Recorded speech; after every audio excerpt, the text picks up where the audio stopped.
क्या हो अगर सूरज ढले ही ना?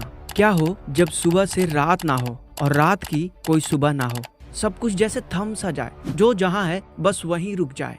जी हाँ मेरे दोस्त, घबराइए, क्योंकि अब ऐसा होने जा रहा है। बचपन से ही आप जानते हैं कि धरती अपने केंद्र पर, अपने सेंटर एक्सिस पर रोटेट करती है, यानी कि घूम रही है। नहीं जानते तो वो परिणाम जो हमें झेलने पड़ेंगे जब धरती घूमना बंद कर देगी। वैज्ञानिकों ने पता लगाया है कि धरती अपने केंद्र से घूमना बंद कर देगी या फिर अपने घुमाव की दिशा को बदल लेगी। पर यह किस साल होगा और क्या क्या इसके परिणाम हो सकते हैं, अभी जानेंगे इसके बारे में थोड़ी देर में। पर क्या धरती खत्म हो जाएगी?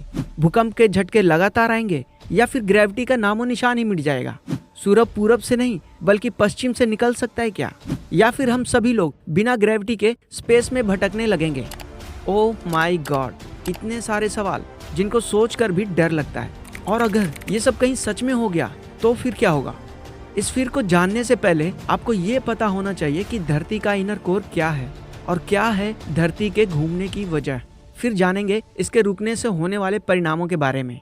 अगर अर्थ की बात करें तो ये 4 लेयर में डिवाइड होता है। सबसे ऊपरी लेयर, जिसे क्रस्ट भी कहते हैं, इसी लेयर पर लाइफ एग्जिस्ट करती है। इसके नीचे की लेयर मतलब सेकंड लेयर मेंटल, जो टेक्टोनिक प्लेट्स के सरकने और कई सारी एक्टिविटीज के लिए भी रिस्पॉन्सिबल होती है। मेंटल के नीचे की लेयर को 2 पार्ट्स में डिवाइड किया गया था, आउटर कोर और इनर कोर। अब आउटर कोर में लिक्विड मैग्मा, आयरन और पत्थर होते हैं, जो कि हमेशा बॉयल होते रहते हैं। हम सब ने ज्वालामुखी से निकलने वाली आग को तो देखा ही होगा, चाहे वर्चुअली। ये इसी लेयर से बाहर आती है। ज्वालामुखी धरती के ओपन पोर्स की तरह होते हैं, जो धरती पर दबाव अधिक बढ़ने पर फट जाते हैं और अंदर की हीट और एक्स्ट्रा प्रेशर को रिलीज करते हैं। आउटर कोर जो होता है वो एक सॉलिड आयरन की बॉल्स के चारों तरफ लिपटा हुआ होता है। इस बॉल के फॉर्मेशन में आयरन ही नहीं बल्कि निकल भी मौजूद होते हैं, और इस बॉल का साइज प्लूटो ग्रह के जितना बड़ा होता है।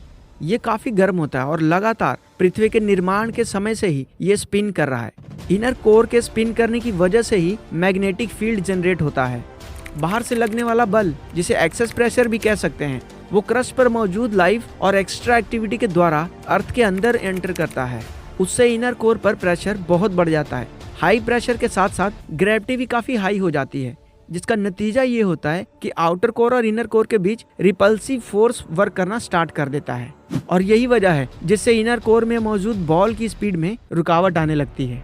धरती के कोर में एक आयरन बॉल है, या आप इसको एक ग्रह भी मान सकते हैं। इसकी पुष्टि साल 1936 में इंगे लेमन ने की थी, जो कि एक भूकंप वैज्ञानिक थे।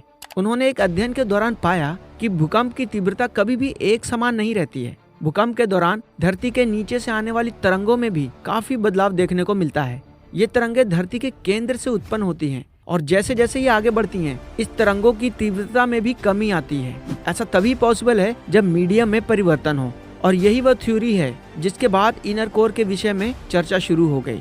हम इसके बारे में कोई पूर्ण जानकारी नहीं प्राप्त कर सके हैं अभी तक, क्योंकि धरती का निचला हिस्सा इतना अंदर है कि इतनी गहराई में पहुंचना लगभग नामुमकिन है, और साथ ही साथ इतना तापमान सहन करना भी आसान बात नहीं है। इसलिए इसके बारे में जो भी जानकारी हमें मिली है वो या तो भूकंप के माध्यम से मिली है या फिर परमाणु परीक्षणों के द्वारा। नेचर जियोसाइंस की एक रिपोर्ट के अनुसार कोर का घूमना अर्थ पर मौजूद जीवन के लिए बेहद जरूरी है, और यही वह रिपोर्ट है जिसके बाद दुनिया में ये तहलका मच गया कि शायद 2040 में इनर कोर की स्पीड में परिवर्तन होने या रुकने की वजह से धरती पर जीवन ही समाप्त हो जाएगा। और अगर ऐसा होता है तो ये बहुत ही दुख की बात है। इस रिपोर्ट से कई सारे वैज्ञानिकों ने अपनी असहमति भी दिखाई है। ये कोई पहली बार नहीं है कि केंद्र में मौजूद ये ग्रह अपने चक्र की दिशा में परिवर्तन लाने जा रहा है। ये घटना पहले भी घट चुकी है। बात है सन 1970 की, जब धरती के केंद्र में परिवर्तन नोटिस किया गया था। केंद्र में मौजूद ग्रह ने पहले तो अपनी गति को धीमा किया, फिर कुछ ही समय पश्चात एकदम से घूमना बंद कर दिया। उस समय भी वैज्ञानिकों ने यही दावा किया था कि अब धरती का अंत है, सब खत्म। पर ऐसा कुछ नहीं हुआ। केंद्र ने फिर से घूमना शुरू किया, पर विपरीत दिशा में। मतलब पहले वो पश्चिम की तरफ घूम रहा था, फिर पूर्व की तरफ घूमने लगा, और ऐसा हर 70 साल बाद देखा जाता रहा है। पर 1970 की घटना के बाद ये घटना फिर से घटी 2009 के दौरान। प्रेशर और ग्रेविटेशनल फोर्स के कारण केंद्र में फिर से हलचल हुई और अंदर मौजूद ग्रह का रोटेशन रुक गया। कुछ समय बीतने के बाद वो दोबारा से घूमने लगा पश्चिम दिशा की ओर। ये घटना अब जल्दी जल्दी घटनी शुरू हो रही है और शायद ये बात एक चर्चा का विषय हो सकती है, क्योंकि वैज्ञानिकों के अनुसार जल्द ही 2040 में ये बॉल फिर से रुकेंगी और अपने चक्र और स्पीड में परिवर्तन प्रकट कर सकती है। केंद्र में मौजूद इस ग्रह की स्पीड में परिवर्तन धरती पर कुछ ज्यादा इफेक्ट नहीं डालता। इसके परिवर्तित होने से अर्थ के रेवोल्यूशन और रोटेशन में कुछ सेकंड्स का फर्क देखने को मिल सकता है।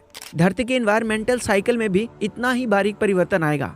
हो सकता है दिन लंबे और रातें छोटी हों, या फिर रातें छोटी और दिन लंबे हो जाएं। अगर ऐसे ही परिवर्तन होता रहा तो शायद भविष्य में एक ऐसा वक्त आएगा जहां हमको अपने जीवन के लिए संघर्ष करना पड़ सकता है। धरती की रोटेशन में परिवर्तन का मतलब है जीवन में परिवर्तन। जो जगह आज बंजर रेगिस्तान है वो हरी भरी हो जाएगी, हरियाली ज्यादा फैलने लगेगी। जहां आज सूखा है वहां बरसात होगी, बड़े बड़े ग्लेशियर्स का भी निर्माण होगा। दिन रात जैसी घटनाओं में भी परिवर्तन होगा। कहीं दिन बहुत बड़े तो कहीं बहुत छोटे, और कुछ जगहों पर तो एक समान रहने लगेगा। इसके अलावा या तो हम सूरज के नजदीक जाएंगे या फिर उससे दूर। अगर केंद्र में मौजूद ग्रह की तरह धरती का भी रोटेशन बदल गया, मतलब अपोजिट रोटेट करने लगी, तो सूरज पूरब में नहीं बल्कि सच में पश्चिम से निकलेगा। और वो कहावत है ना कि सूरज कभी पश्चिम से नहीं निकलता, ये झूठी साबित हो जाएगी। सब कुछ काफी बदल जाएगा। हो सकता है वक्त के साथ हम उन परिवर्तनों के साथ एडजस्ट भी कर जाएं, क्योंकि यही तो जीवन है। धरती अपने परिवर्तनों के कारण जहां कई और नई लाइफ को जन्म देती है, वहीं वो पहले से मौजूद जिंदगी के विनाश का भी रास्ता ढूंढ निकालती है। वो कहते हैं ना, अंत भी यही है और शुरुआत भी यहीं से होती है। एक सभ्यता खत्म होती है तो दूसरी शुरू होती है।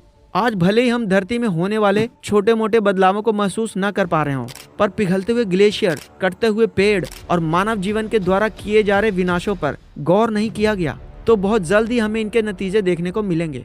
जैसे लंबे खुदाई कर्म, बड़ी मशीनों के इस्तेमाल से धरती की गहराई तक पहुंचने की कोशिश करना, परमाणु परीक्षण करना जो कि और भी ज्यादा खतरनाक है। ये सब वो कारण है जिसके हमें जल्द ही दुष्परिणाम भी भुगतने पड़ेंगे। बल्कि अगर बात करूं सिर्फ परमाणु बम की, तो परमाणु बम और उससे बनाने की होड़ ये जो देशों के बीच लगी हुई है, वो इस कदर खतरनाक है कि एक गलती और मानव जाति और धरती का अंत महज कुछ पलों में ही हो जाएगा। इसका जिक्र हमने एक और वीडियो में बहुत ही बारीकी से किया हुआ है। अगर आप भारत या पाकिस्तान में रहते हैं तो वो वीडियो देखना आपके लिए बेहद जरूरी बन जाता है। उस वीडियो का लिंक आपको डिस्क्रिप्शन में और फिर वीडियो के आखिर में भी मिल जाएगा। और बात रही 2040 में धरती के केंद्र के रुकने की, तो उससे अभी फिलहाल कोई फर्क नहीं पड़ेगा।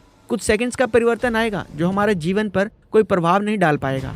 ये ठीक वैसे ही मालूम होता है जैसे हमारे द्वारा धरती पर लगातार की जाने वाली पेड़ों की कटाई। अभी हमको इनके रिजल्ट नहीं पता चल रहे, क्योंकि सांस लेने के लिए कुछ ऑक्सीजन बची हुई है, पर वो दिन करीब है जब हमें अपने साथ ऑक्सीजन सिलेंडर लेकर घूमना पड़ेगा। अंत में सिर्फ इतना ही कहूँगा, ये धरती आपकी और हमारी है।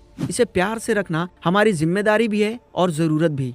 आपकी प्यारी धरती के बारे में ये दी गई जानकारी आपको कैसी लगी, ये कमेंट करके हमें जरूर बताना। वीडियो अच्छा लगा हो तो चाहें तो आप इसे लाइक भी कर सकते हैं। चैनल पर नए हैं तो सब्सक्राइब कर लें। मिलते हैं आपसे नेक्स्ट वीडियो में, तब तक के लिए अपना ध्यान रखें। Thank you for watching this video.